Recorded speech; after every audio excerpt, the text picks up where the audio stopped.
Sometimes we just feel meh, or not super hyped about a character's design. But the moment we see their early designs, we suddenly feel blessed with what we have. Well, early designs are usually like that. Ideas that didn't hit the mark or were scrapped altogether. Take other anime, for example. We should all be grateful we got the chopper design we know today compared to the early concept. Or Monokuma's creepy first draft. Or even Itachi's design, which was worlds away from the final look. Early designs can be a designer's worst nightmare, but for us, it's like seeing an alternate universe where we start complaining, why didn't they use that? So today, I want to show you some early designs for FGO characters that, in my opinion, either could have been even better or might still be worth using in the future. Let's dive in! Oh, of course this is just my opinion. You're totally free to disagree. Let me know in the comments, and maybe you can share which designs you think are better or still worth using. Let's talk about Tezcatlipoca. I'm jumping straight to this guy. Tez's design in his first stage has him rocking modern clothes, while his second stage shows him in a jaguar suit. Nasu planned both of these from the start. He said Tez is a material man, so the modern outfit fits perfectly. And the jaguar suit. Nasu's instructions were undecorated diver suit with minor sci-fi undertones, which is how we got his second Ascension look. But here's where it gets wild. His third stage was almost the form we see in his noble phantasm. Takeuchi told Tajima Sho, the designer for Tez, "Go nuts, make him as monstrous as you want." And guess what did he do? He designed a freaking giant skeleton mecha. But yeah, it was way too big and bizarre to work as a playable character, so they used that design for his noble phantasm instead, and asked for a new third stage. Now imagine if we actually got that giant mecha skeleton as a playable character. Sure, we wouldn't be able to see the full sprite, but they could have scaled it down like they did with Babbage or Bunyan. In the end, after the robot skeleton design was scrapped, Tajima Sho went back to Tez's original godly look for his third stage. Honestly, the thought of playing as a massive mecha skeleton sounds wild. Kinda wish we got that. Next, let's talk about the early design of Helena Blavatsky. Imagine for a second we could have gotten military-themed Blavatsky. Yeah, you heard that right. Originally, she was designed to be this cold-looking military figure. Matsuryu, her artist, posted this design on X. Look at her. Doesn't she remind you of a certain sadistic captain with ice powers? Matsuryu initially drew her in this powerful military aesthetic. But after chatting with Takeuchi, they leaned more toward a mystical, caster-like look, which fits her occultist background better. But wait, why the military? Matsuryu didn't exactly explain, but there's some interesting lore here. Blavatsky, born in 1831, had a military family. Her dad was an officer in the Russian army. And while she wasn't in the military herself, there were even rumors that she might have been a spy for Russia during her time in India. Wild, right? It's all speculative, but it might explain why Matsuryu toyed with a military concept before shifting gears. So, in a way, Matsuryu could have been subtly trying to hint at her deeper historical connections.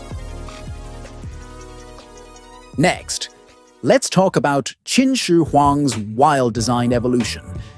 This guy's final look in FGO is flashy, full of color, and let's be real, kinda over the top. But did you know we almost got something entirely different?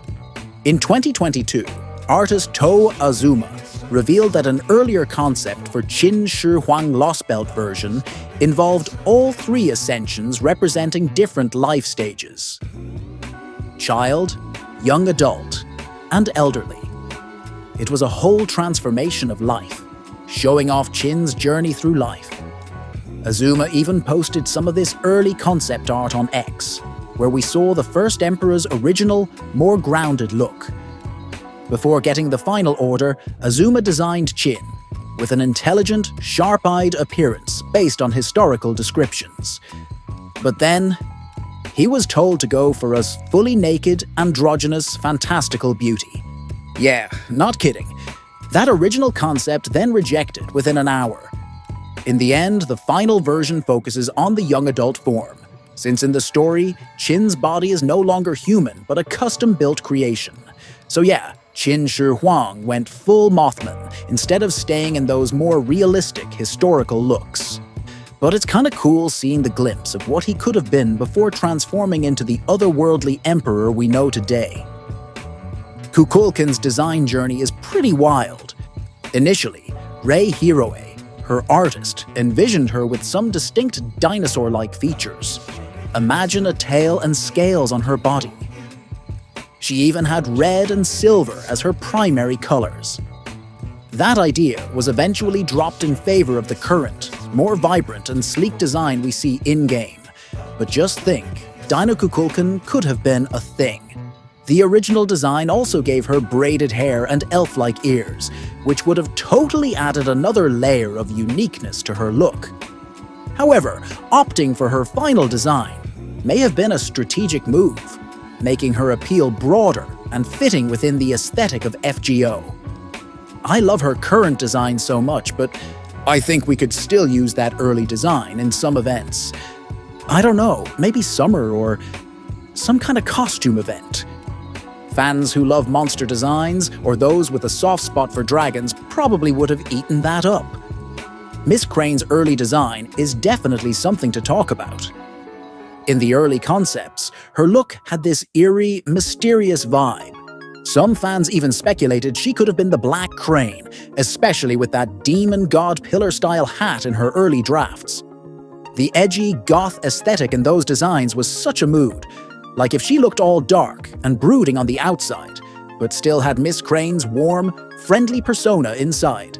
That's gotta be cute. The final design with red, white, and black is still iconic though, but picturing her as the Black Crane, loyal to Solomon, would have added an epic narrative layer. I mean, look at her. I think she might even look better than some of the Lost Belt rulers. Cernunnos, the ultimate fluffy god. This guy's design is straight up legendary. Fun fact, Cernunnos was originally supposed to look way more demonic, but Nasu stepped in and decided to make him look cuter. Why? Well, this god started off as a good creature, only to become Britain's most cursed creature. They wanted his design to show that tragic downfall, going from a friendly forest god to a cursed entity. Now don't get me wrong, I love our big fluffy lad. But in Concept 1, that skinny body with the ridiculous oversized head ornaments looks more like a cursed boss design. If you ask me to picture a creature embodying an ancient curse, that's what I'd go with. And then there's that deformed version from the third image, where Cernunnos looks straight up like his own corpse. Imagine that thing pulling up as a boss fight. That would have been epic. Still, I can't hate on the final version though. Thanks to that adorably cursed fluff ball, we actually get plushies instead of nightmare fuel. That's a win in my book. Smash that subscribe button, drop a like if you're vibing with the content, and hit me up in the comments with ideas so I don't run out of them.